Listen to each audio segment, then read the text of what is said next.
Saat Simbi memberitahu bahwa ada orang yang diserang oleh makhluk tersebut, kemudian Hariko menyuruh Duriko agar tetap di sini, menjaga ibu dan ayahnya, kemudian bergegas menuju ke tempat kejadian dengan Shinbi.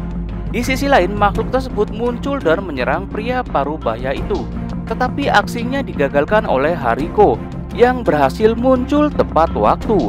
Kemudian Hariko dengan berani berkata, "Berhenti! Aku tahu kau mati secara tidak adil di jalan ini, tetapi kau tidak boleh menyakiti orang seperti itu." Makhluk tersebut berkata, "Kau tidak tahu apa-apa, jangan ganggu aku."